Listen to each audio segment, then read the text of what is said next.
If you just want to start by talking about what have you been doing since Vancouver, and how have you been filling your days since appearing in the 2010 Winter Olympics?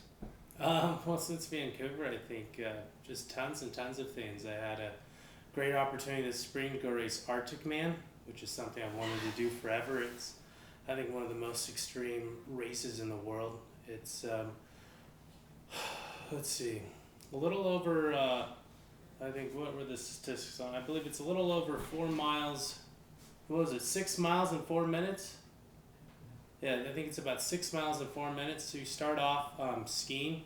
You ski about 2 miles, hook up with a sled driver, at about 60 miles an hour, and he tows you back up the other side of this hill.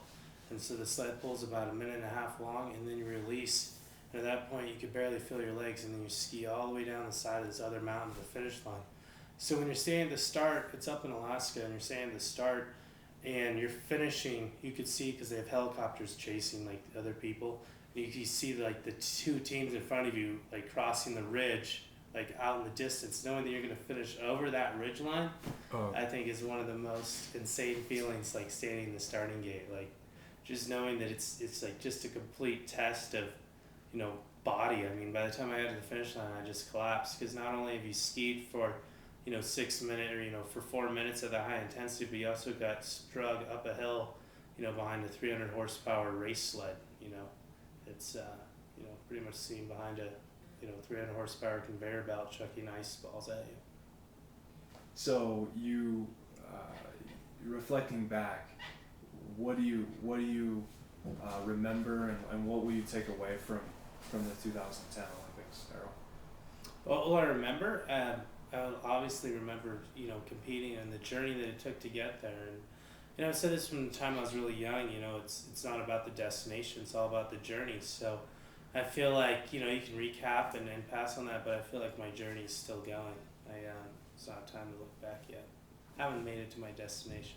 But the 2010 Winter Olympics, I think this is a culmination of so many things. I've spent my whole life training to be an Olympian, and to finally get there and get a chance to walk into the stadium carrying my country's flag, it was such an honor of mine. And then, come race day, to wake up that day and know that pretty much since you were 9 years old, you've been essentially preparing for that day. And that day came and went faster than, I could have ever imagined. I mean, the day was just kind of like a big blur of whirlwind, and, just a slight mistake here, kept me out of the day. I mean, that day I was skiing phenomenal. I started in the back of the pack in qualified into ninth when the track was slowing down.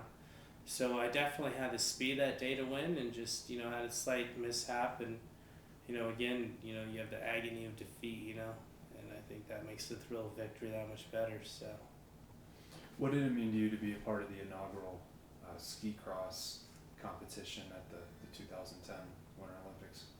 I think every sport needs pioneers, and to be able to be part of that pioneering team to take it to the Winter Olympics, I think it's huge. I mean, I don't see the sport slowing down. I see it growing, and to be that guy in a couple of years, when the sport's blowing up, be like, I was there at the first Olympics. I got ninth place in the first ever ski cross at the Winter Olympics, and I think that's a big honor. And again, being in the right place at the right time. Now, Errol, coming back from Vancouver and trying to adapt and settle into everyday life again, how hard is it for you to stay motivated, or is the fire still burning for 2014? I mean, are you beginning to prepare and go through your day-to-day regimen of getting ready to appear again in the 2014 Olympics, even though it seems very far away? Absolutely. I mean, 4 years is a long time, and a lot of things change in 4 years. And if you take away the people from Vancouver that will be retiring before the next Winter Olympics, I think I would have been third in Vancouver. So, or second. I think it's third. So, taking that, it's pacing yourself, sticking with it, not getting burnt out. And as for me, there's never really a dull moment or motivation. I think I'm just always going, even if it's not just skiing. It's in anything in my life. I just can't really slow down. You can't really sit me still.